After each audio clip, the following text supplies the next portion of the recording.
ভক্তির সান্দ্রানন্দ স্বরূপ।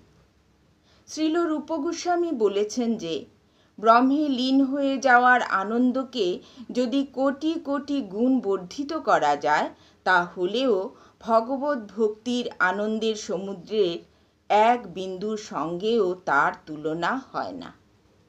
হরিভক্তি শোধোদয় গ্রন্থে প্রহ্লাদ মহারাজ ভগবান নৃসিংহদেবের প্রসন্নতা মানসে প্রার্থনা করার সময় বলেন, হে জগদীশ্বর ভগবান, আপনার সান্নিধ্যে আমি দিব্য সুখ অনুভব করছি, যেন আমি আনন্দের সমুদ্রে নিমজ্জিত হয়েছি।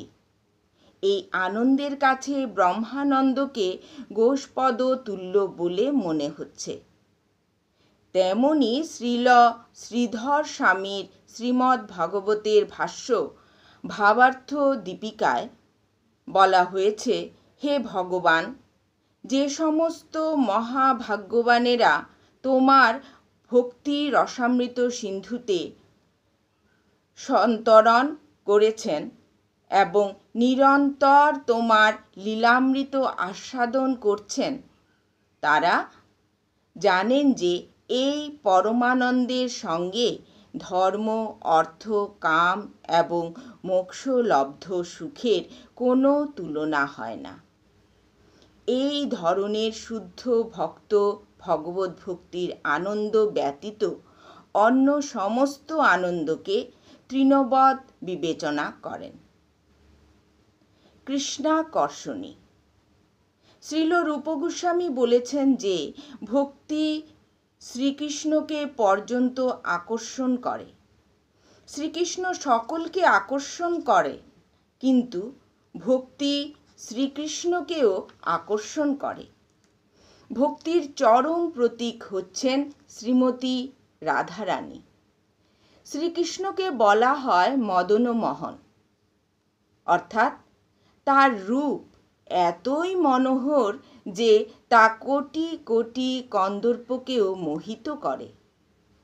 কিন্তু শ্রীমতী রাধারানীর রূপ এতই চিত্তাকর্ষক যে তিনি শ্রীকৃষ্ণকে পর্যন্ত আকর্ষণ করেন। তাই ভক্তরা তাকে মদনমোহন মোহিনী বলে সম্বোধন করেন।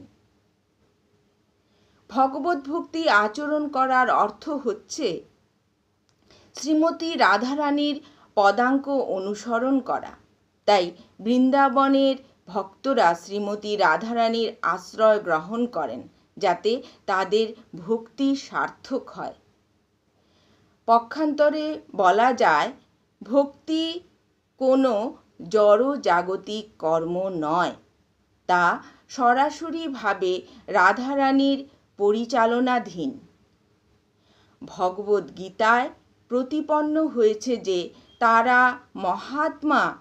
যারা মহাত্মা তারা সরাসরিভাবে দৈব প্রকৃতি, ভগবানের অন্তরঙ্গা শক্তি, শ্রীমতী রাধারানীর আশ্রিত।